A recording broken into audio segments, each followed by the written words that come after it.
साथ संगत जी, प्यार से कहना धन निरंकार जी।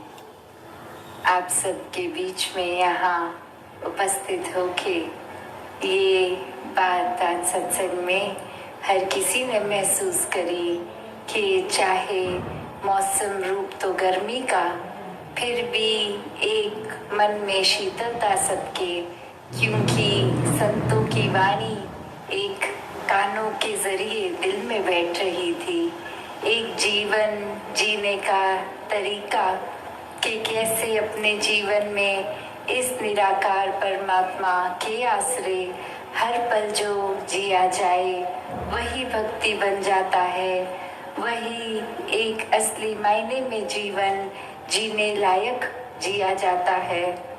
एक कर्तव्यों का पालन करके घर बार काम काज, फिर भी संतों ने हमेशा से एक भक्ति को ही सर्वश्रेष्ठ रखा है। इस परमात्मा को अपनी प्रायोरिटी सबसे पहले बनाया है, हर पल बनाया है। सिर्फ उस समय नहीं जब कोई दुख दुविधा एक जीवन में है, पर सुख के समय भी इस परमात्मा का ही वो श्रेय, और जब कोई स्थिति अपने अनुसार नहीं तो भी इसी के आश्रय।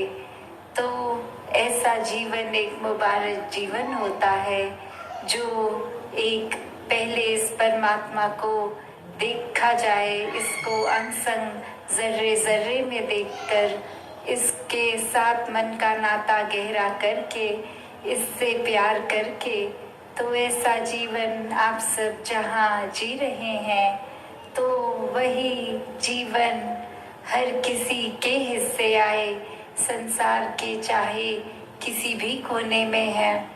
एक ब्रह्म ज्ञान की दात हमारे हिस्से है, तो ये कर्म रूप भी एक ब्रह्म ज्ञान को ही हर समय दर्शाए। जैसे अक्सर हम सुनते भी हैं कि ये ज्ञान और कर्म के दो पंख हैं एक पक्षी के समान, कि ये दोनों होने के कारण ही एक पक्षी अपनी फ्लाइट ले सकता है, उड़ सकता है।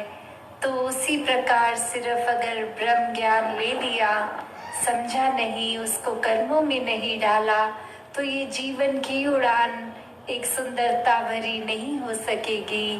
ये मन तो ऐसी अवस्था में फिर संसार में ही खचित रहेगा, जो संसार अपने आप में क्षणभंगुर है। एक कोई भी मन में आनंद की अवस्था का एहसास नहीं होगा, और हर पल ये बेचैनी ही बनती जाती है, क्योंकि संसारिक वस्तुओं ने तो अपना रूप बदलते रहना है, इच्छाओं ने आना जाना है। कोई साधन, कोई सामान नया पुराना हो जाएगा, पर ये परमात्मा तो हर समय ही नया, हर समय ही एक मौजूद ये सच्चाई। तो कैसे अपने मन को संसार में रहते हुए भी इस परमात्मा पे ही आधारित रखना है, इस निराकार के आश्रय ही हर पल जीना है। एक मन में भी अक्सर जो बात आती है कि हर कोई हर सत्संग में यही सुनते हैं कि एक ज्ञान के द्वारा बाद में भी एक सेवा सुमिरन और सत्संग के पहलू से इस निराकार को और मन में पक्का करा जाता है। पर अक्सर हमारा मन फिर एक सेवा रूप भी चाहे हो तो भी एक मन इधर उधर भटक जाता है। एक मैं को जहाँ एक अपने जीवन से उसका अस्तित्व ही खोना था, एक अहंकार में रहकर नहीं, एक समर्पित भाव में जो सेवा करनी थी, वो कहीं ना कहीं मन फिर अपने आप को श्रेय दे बैठता है। मन यही भाव रखता है कि कैसे हमने कुछ किया है तो ही वो कार्य हुआ है।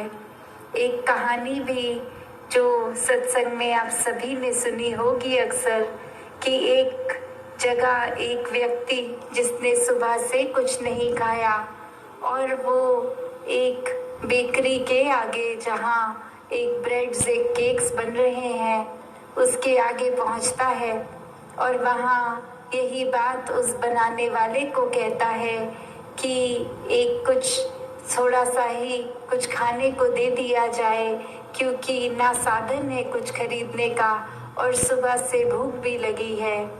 तो वही वो ब्रेड बनाने वाला शेफ एकदम यही कहता है, चलिए मैं बना कर देता हूँ, आप खड़े रहिए, इंतज़ार कीजिए।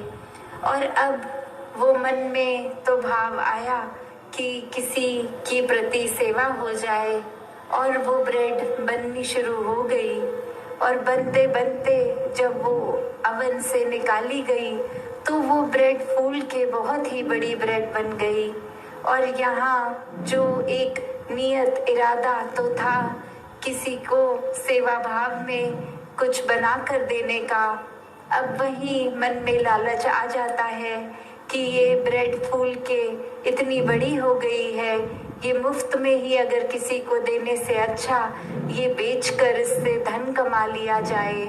और इस व्यक्ति के लिए अब एक नया पेड़ा फिर से बना कि थोड़ी छोटी मात्रा की एक क्वांटिटी कम ब्रेड दे देंगे, क्योंकि इसने तो उसके पैसे भी नहीं देने हैं। तो ऐसे करते करते 2-4 बार ये क्रिया हुई और हर बार एक ब्रेड का रूप बड़े से बड़ा बढ़ता चला गया। और वही एक फिर वो मन में उस व्यक्ति के जो एक खाना मांगने आया कि ये नहीं देना चाहते तो कोई बात नहीं, आगे से कहीं मांग लेंगे। और वो इंसान वहां से रवाना हो गया और ये भाव फिर वो जगह ले ली जहाँ सामने वाले को ब्रह्मज्ञानी ये निराकार स्वरूप देखना था। वहाँ कब हम निराकार स्वरूप तो छोड़ो, एक घर के सदस्य की तरह भी इज्जत नहीं कर पाते, एक बोली भाषा भी कठोर हो जाती है, एक उनके पॉइंट ऑफ व्यू का तिरस्कार भी हो जाता है, एक अपनी बात को ही इतनी प्रबल ऊंची रखना कि उनकी बात उसके सामने कोई महत्वता न रखे, ऐसा मन, ऐसे शब्द भी मुंह से निकल जाते हैं। सतगुरु माता सुदीक्षा सविंदर हरदेव जी महाराज की जय। निरंकारी राजमाता गुरु बचन अवतार की जय। सासंगत जी प्यार नाल बोलना, धन्यंकार जी। सासंगत जी, गुरु ज्ञान से वैर मिटेगा, गुरु ज्ञान से वैर मिटेगा, बरसेगा बस प्यार ही प्यार, कहे हर देव दीवार रहित ये हो जाएगा कुल संसार। सासंगत जी प्यार से कहना, धन्यंकार जी।